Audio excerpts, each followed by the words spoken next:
Assalamualaikum warahmatullahi wabarakatuh. Selamat siang teman pemilih. Senang sekali hari ini kita kembali berjumpa di podcast Cerdas KPU Kabupaten Magetan. Beberapa kali kita take video sosialisasi, ada dua sosok.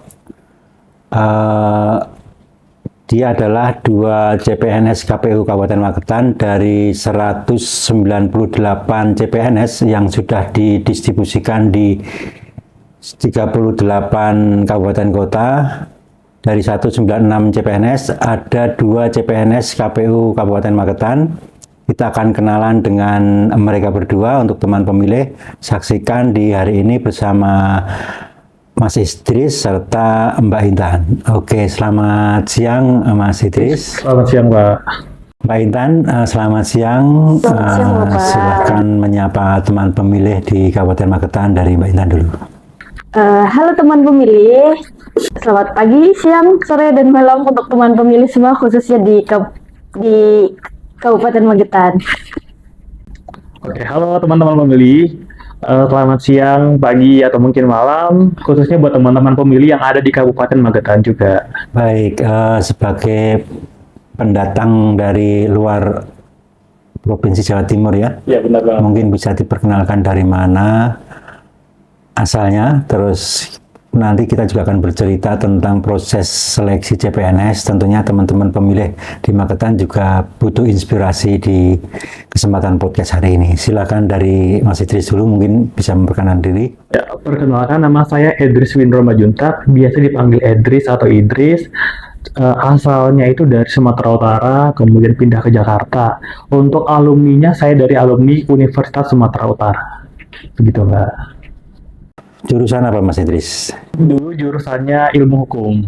Oke, kalau Mbak Intan, hukum juga ya? Iya, betul Pak. Oke. Ya. Dari mana? Saya dari Cirebon Pak. Cirebon. Artinya berdua ini ya, di sini kos pendatang semua ya. Sudah mulai nyaman dengan kehidupan Magetan ini, mungkin diawali dari kulinernya. Sudah bisa menerima lambung ini dengan kuliner Jawa Timuran dari perantau di Medan. Kalau untuk kulineran pasti beda banget ya Pak ya, antara makanan di Sumatera atau mungkin di Jakarta dengan di sini tuh beda. Namun ternyata dengan kita tinggal di sini, kita lebih tahu lagi nih, ternyata kuliner di Indonesia tuh banyak gitu ya. Salah satu yang saya bisa share ke teman-teman juga, makanan yang khas di sini kan kayak nasi pecel. Ya, itu rekomendasi banget buat teman-teman yang mungkin mau berkunjung ke Magetan, harus wajib coba makan nasi pecelnya Magetan. Intan, kuliner Intan yang sudah mulai nyaman di lidah Intan sebagai pendatang. Sudah mulai nyaman mungkin sama kayak Idris ya, nasi pecel atau kayak mungkin penyetan di sini kayak bebek, ayam yang khas, yang tentunya agak sedikit beda dari di Jawa Barat. Itu kan saya Cirebon dari Jawa Barat kan. Kayak penyetan di sini mungkin agak sedikit berbeda dari sambelnya atau kayak dari bumbu bebeknya, bumbu ayamnya, gitu-gitu sih Pak. Baik, Idris tadi dari Sumatera ya. Marganya apa Idris? Saya marganya Simanjuntak Pak. Seperti pencipta lagu ini ya, Maju Tak Kental ya? Iya benar banget. Itu kakek saya. Benar. Baik, kita coba pertanyaan yang hampir wajib ini, Intan dan Idris. Di Jepang itu kan dalam setahun warganya ya kurang lebih 80 buku ya yang dibaca oleh warganya. Saya tidak bertanya berapa buku yang kamu baca dalam sebulan atau setahun, tapi saya butuh rekomendasi dari Intan. Teman pemilih ini mungkin bisa dibagi rekomendasi buku apa yang bisa dibaca untuk teman pemilih Intan. Kebetulan saya kebanyakan bacanya buku fiksi ya Pak. Jadi mungkin yang bisa saya rekomendasikan itu ada Funicula, itu terjemahan juga dari Jepang. Penulisnya dari Jepang, itu ada 3 buku. Funicula 1, Funicula 2, sama Bona untuk sementara yang ada di Indonesia. Itu bukunya cukup berbekas gitu di hati saya selama membacanya, gitu sih Pak. Apa pesan dari buku itu? Pesannya apa ya? Jadi karena yang diceritakan itu di buku itu diceritakan ada satu kafe yang kita bisa kembali ke masa lalu. Nah, tapi masa lalu itu tetap kita tidak bisa ubah, tapi bagaimana cara pandang kita melihat permasalahan di masa lalu dan cara mengubah cara pandang kita di masa depan itu seperti apa, Pak, untuk mengubah diri kita yang sebelumnya itu, yang sebelumnya tidak bisa kita rubah itu. Baik, kalau untuk Idris, ya, Abang Idris. Abang boleh, Pak. Kalau selain pencipta lagu Maju Tak Gentar, tokoh lain apa yang menginspirasi? Kebetulan saya Genji ya Pak ya. Kebetulan saya Genji dan anak-anak Genji itu tidak bisa lepas yang namanya dari handphone, sosial media dan sebagainya. Salah satu tokoh yang cukup belakangan ini Pak yang memberi saya inspirasi itu adalah Jerome Pauline. Nah, Jerome Pauline itu bisa dikategorikan masih muda. Namun kalau kita bisa lihat dari background pendidikan beliau atau mungkin alur cerita hidup beliau, bisa dikatakan cukup sukses Pak. Mulai dari pendidikan, pengalaman, bahkan dia kan ceritanya dia tuh kuliah di Jepang juga, di luar negeri. Dan dia tuh bagaimana diadaptasi di perantauannya dan menjadi sosok yang memberi inspirasi buat orang-orang yang di Indonesia. Itu sih mungkin contoh yang anak Genji kenal, begitu Pak. Baik, kita akan coba bertanya terkait, bukan kalian berdua sudah sampai di sini ya, tetapi prosesnya. Teman pemilih ini kan juga kadang begitu gagal menyerah. Saya ingin Idris dan Intan itu bisa berbagi cerita bagaimana tipsnya bisa bangun dari kegagalan, bisa segera bangkit lagi, mungkin bisa disisipkan proses berhasilnya masuk ke CPNS ini. Idris dan Intan bagaimana? Coba Idris bisa Saya dulu Pak nih. Iya. Okay. Kalau bicara gagal atau mungkin tidak berhasil seseorang itu, kebetulan saya punya prinsip ya Pak ya. Ketika kita sudah berjuang dengan maksimal, mempersiapkan diri dengan maksimal untuk suatu hal, dan pada akhirnya belum berhasil, itu bukan berarti gagal. Bisa jadi itu memang bukan rezekinya kita. Lain hal, kalau memang kita mempersiapkan diri kita dangkal, atau memang persiapannya kurang, tidak ada kata gagal, yang ada adanya kata evaluasi diri, membenahi diri, gitu loh. Kemudian, percayalah, tidak ada yang namanya rezeki yang tertukar. Segala sesuatu itu udah ada takaran dan juga ukuran masing-masing. Namun ketika kita memang udah berjuang dan kita tidak berhasil nih, walaupun terlepas itu bukan rezeki kita ya, secara manusia mungkin kita kayak sedih atau mungkin kayak frustasi. Nah, di fase itu yang perlu kita lakukan adalah membenah diri, mengevaluasi apa yang salah, apa yang harus diperbaiki, dan apa yang harus dibenarkan. Seperti itu Pak. Kalau Intan bagaimana? Gen Z ini bisa segera bangkit dari kegagalan, ini kan perlu juga inspirasi. Iya sih Pak. Nah, kebetulan kan proses saya jadi CPNS ini kan bukan satu kali coba ya. Ini 2 kali percobaan. Jadi percobaan pertama juga saya gagal, dan sama seperti Mas Idris kayak yang Mas Idris bilang, mungkin saat gagal kita rasa sedih dan kecewa gitu kan. Nah, mungkin itu kalau saya akan menerima kegagalan itu terlebih dahulu. Mungkin kayak menerima dan menikmati kegagalan itu nggak salah loh. Jadi kayak kalau butuh nangis silakan nangis, butuh healing silakan healing. Tapi kesedihan itu tidak boleh berlarut-larut gitu Pak. Harus ada waktunya ya. Iya, jadi kayak setelah menerima kita bisa mengevaluasi diri, lalu kira-kira apa sih yang bikin kita gagal, apa sih yang bikin kita tidak cukup berhasil, apakah mungkin seperti yang Mas Idris bilang, apakah sebenarnya kita udah berusaha semaksimal mungkin, tapi emang belum jodohnya, bagaimana lagi? Kalau emang belum rezekinya dikasih sama Allah, mau bagaimana lagi? Tapi kalau sepertinya kita belum cukup usaha, jadi kalau misalnya faktornya itu berarti kita harus mengevaluasi diri, bagaimana cara belajar kita, bagaimana cara problem solving kita, begitu sih Pak.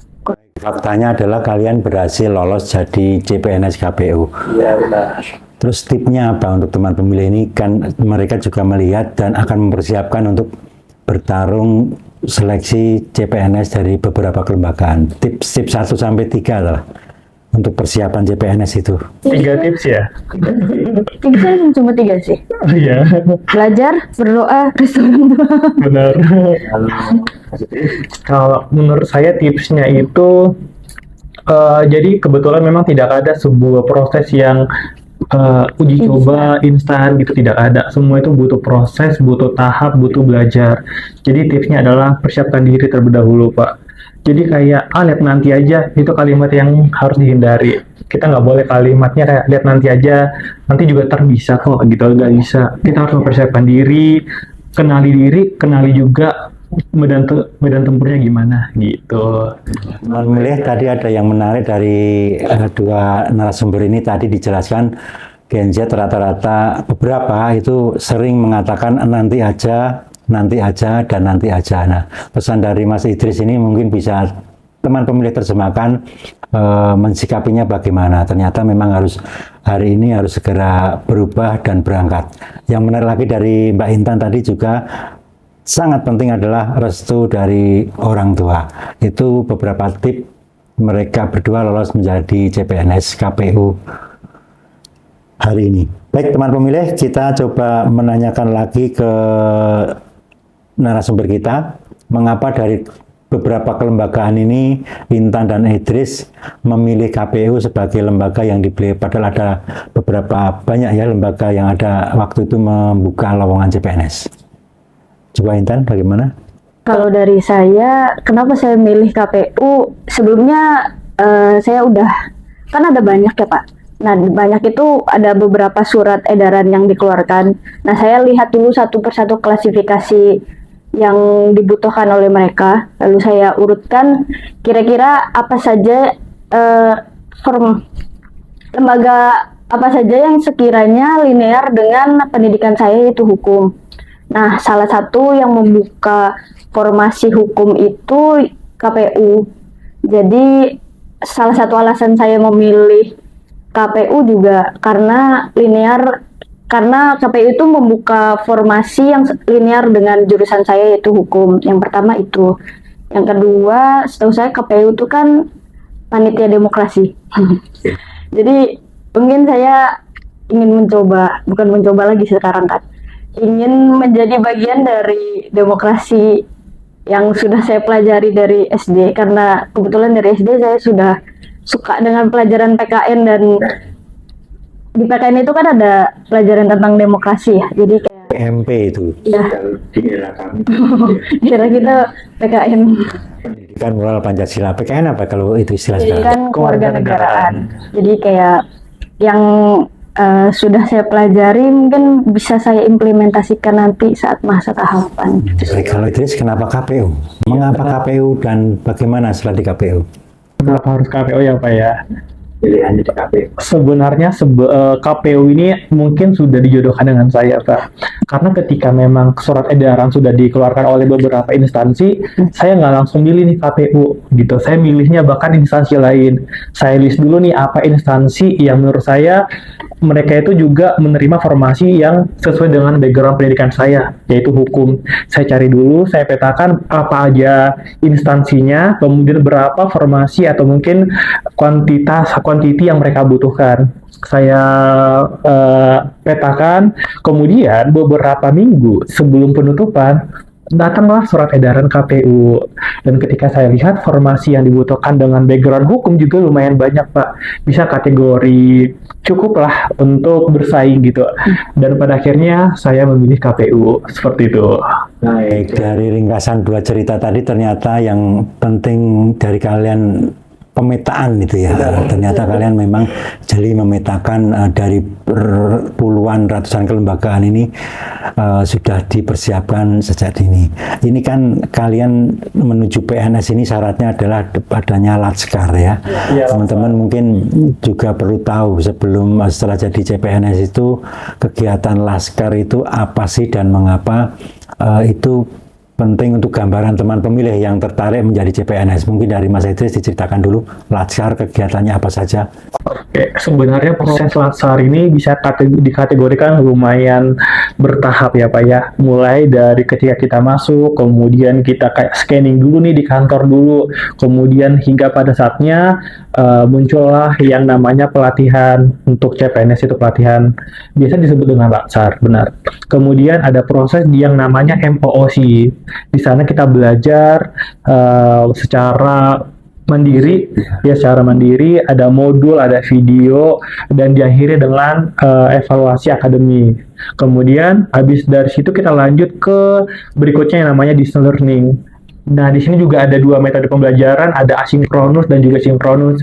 Ada fase di mana kita belajar bersama dengan Widya Suara, bertemu dengan teman-teman di satuan kerja lain secara Zoom. Kemudian kita juga ada fase di mana dikasih tugas belajar secara mandiri. Ini sangat menarik. Mungkin banyak bermunculan di beranda teman-teman kayak tiba-tiba jadi aktor dadakan. Nah, itu CPNS, tiba-tiba jadi aktor buat video dan sebagainya. Tiba-tiba kampanye gitu. Nah, itu salah satu proses di mana seseorang CPNS itu diproses untuk menjadi seorang CPNS. Sebenarnya habis distance learning ada lagi nih. Mungkin Mbak Intan boleh lanjut ya. Ya, Tadi yang disampaikan itu kan daringnya, nanti Intan luringnya ada juga ya? Sebenarnya masih ada sih panjang Pak, sih. masih panjang. Ini setelah distance learning itu yang sekarang sedang kami berdua sedang jalani itu masa habituasi Pak. Jadi setelah distance learning itu kita ada seminar rancangan aktualisasi. Nah, saat ini yang sedang kita jalani ini, kita sedang menjalani aktualisasi. Jadi aktualisasi itu kita mengimplementasikan rancangan yang telah kita buat sebelumnya, kita implementasikan ke satker kita, apakah yang sekiranya membantu dan dibutuhkan oleh satker kita, itu sih Pak. Dan setelah nanti ini masa habituasi ini, kita menjalani aktualisasi ini di bulan selanjutnya, kita akan melakukan latsar klasikal.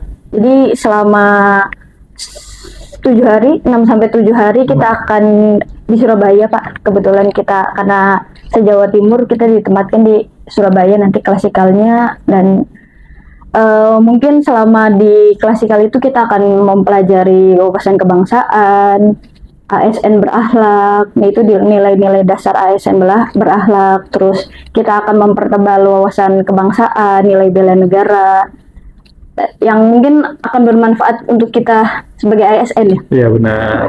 Oke. Di KPU ini kan ada lintas generasi ya, ada Gen X, itu kan usia tanda kutip sepuh lah ya. Di situ ada Gen Z.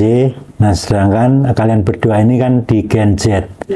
Ada beberapa kepribadian, karakteristik, serta di teknis kemampuan teknologi yang berbeda untuk 3 generasi ini. Sebagai Gen Z, bagaimana nanti Intan membangun komunikasi itu dengan di lintas generasi itu? Nanti Idris mungkin bisa menambahkan. Mungkin awal masuk sini kami atau saya pribadi awalnya mungkin saya melakukan scanning dulu Pak.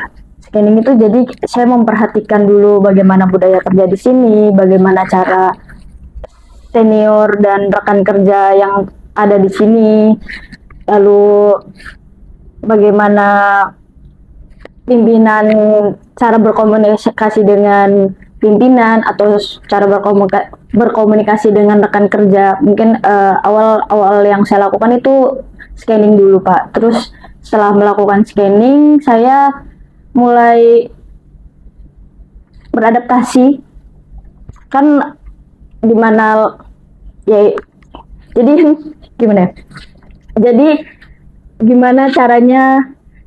Jadi selanjutnya setelah melakukan scanning, saya mulai beradaptasi.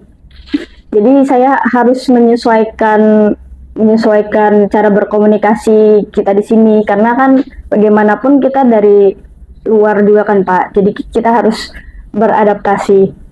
Terus Namanya bumi dipijak itu ya. itu dia yang dimana bumi berpijak, disitulah langit dijunjung. Betul, kalau nggak salah seperti itu. Kurang lebih seperti itu. Kalau saya kebetulan sebelum saya di sini, saya tuh sudah bekerja di perusahaan swasta, Pak. Jadi setidaknya sudah ada pembekalan sedikit lah ya, gitu ya. Bedanya kalau di perusahaan swasta saya itu memang kebanyakan Gen Z juga, Pak, gitu. Kemudian masuk ke sini, sebenarnya kurang lebih sama dengan Mbak Intan tadi share bahwa kita kayak lihat dulu nih gimana karakter masing-masing individu, kemudian gimana budaya kerja di satuan kerja ini gimana. Kemudian kita mulai masuk dengan kayak minta kerjaan kita apa gitu kan, kemudian ngebantu minta arahan dan sebagainya. Ketika kita udah mulai tahu nih, udah beradaptasi dengan budaya kerja, beradaptasi dan juga sudah memahami karakter masing-masing, kita mulai berkomunikasi gitu. Mungkin komunikasi saya dengan Intan cukup banyak belajar ya. Iya. Ketika kami bisa dikatakan belum terbiasa dengan bahasa Jawa ya Pak ya. Kemudian harus terbiasa gitu kan. Gimana cara belajar, kemudian minta saran, arahan gitu. Gitu sih Pak kurang lebih. Kalau terima kasih bahasa Jawanya apa guys? Astaga saya lupa. Matur nuwun. Matur nuwun Pak. Pulau Nuwun itu apa? Permisi. Sebenarnya harus banyak belajar lagi Pak. Nah, ini memang kita perlu waktu kan. Iya. Dan, kalau di Medan kan bahasanya seperti itu, Iya. di Jawa juga seperti itu. Tadi harus mulai bisa menyesuaikan. Karena nanti saat tahapan ini kan kita harus turun ke bawah ya, di 18 kecamatan, 200 lebih ya desa dan kelurahan. Itu secara geografi teman-teman CPNS juga harus turun gunung. Nah, ada yang menarik untuk menjadi pertanyaan ini kan. Ini kita harus memfasilitasi teman-teman ad hoc di 18 kecamatan serta PPS di tingkat desa dan kelurahan. Nah, itu kan perlu proses komunikasi yang mampu menciptakan kerja-kerja super tim. Nah, dan di era tahapan itu ada istilahnya di password wifi kantor kita ini kan ora tau mulih. Password wifi-nya ya, itu artinya jarang pulang lah saat tahapan. Mungkin secara mental dan secara kerja-kerja tim, apakah Idris dan Intan ini sudah mempersiapkan diri nanti di tahapan pemilu ini? Coba Idris. Saya duluan Pak ya. Sebenarnya sebelum saya di KPU, saya masih pemahaman tentang KPU masih belum dalam banget Pak ya.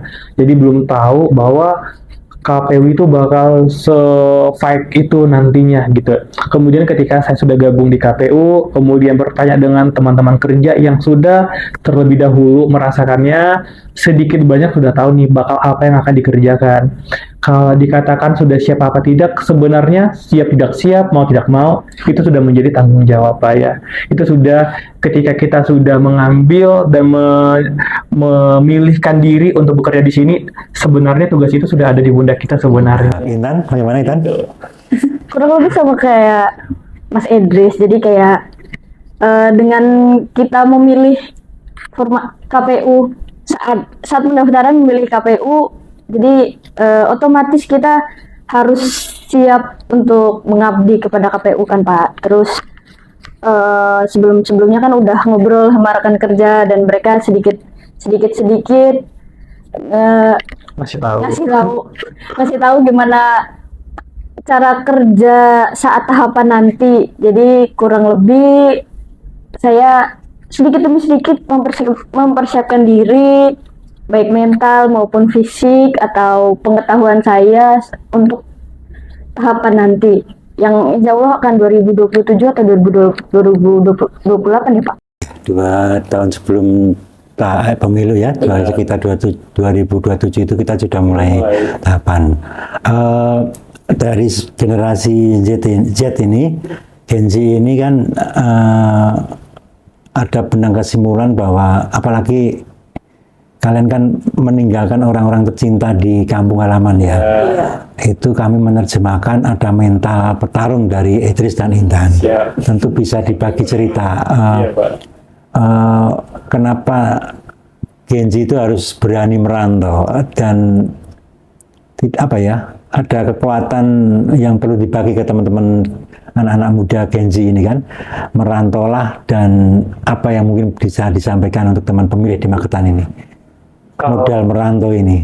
Kalau dari saya Pak ya, Jadi sebenarnya di daerah itu ada daerah suku Batak, Pak. Nah, suku Batak itu emang hobinya merantau, Pak, gitu. Jadi memang secara tidak langsung saya juga sudah ada tuh daerah itu. Kemudian kenapa saya harus merantau? Selain memang darahnya memang perantau gitu ya, kita juga harus mengeksplor gitu loh, mengeksplor kemampuan kita. Kita kan masih muda nih, masa dari lahir sampai tua di situ-situ aja gitu kan, dengan kemampuan itu aja. Kita harus mengeksplor diri, mencari sejauh mana sih aku bisa bertarung atau berlari gitu loh. Apakah hanya di kandang saja? Gimana kalau ke kandang sebelah gitu? Baik, kalau Intan saya tambahkan lagi. Satu, pertama kamu kan perempuan. Dua, kamu masih muda, harus jauh dengan bapak ibu, dan oleh karena itu apa Intan, modal kamu merantau dan mental kamu terbangun menjadi seorang perantau yang siap? Kalau saya ini kebetulan memang baru pertama kali merantau dan jauh dari orang tua ya Pak. Kalau saya rasa saya harus keluar dari zona nyaman saya untuk bisa maju gitu Pak. Jadi kayak nggak, sebenarnya di zona nyaman itu nggak selamanya buruk, tapi untuk kasus saya, jika saya menerus berada di zona nyaman saya merasa saya tidak akan maju. Jadi walaupun saya harus jauh dan harus keluar dari zona nyaman saya, untuk kemajuan saya, untuk masa depan saya harus keluar dari zona nyaman itu sih Pak. Kurang lebih. Baik teman pemilih, hari ini kita podcast bersama teman-teman CPNS KPU Kabupaten Magetan. Jangan lupa saksikan kami di YouTube KPU, juga pantau di media sosial kami. Kami akan hadir di podcast di kesempatan lainnya dalam tema dan narasumber yang berbeda. Dari kami terima kasih. Wassalamualaikum warahmatullahi wabarakatuh. KPU melayani.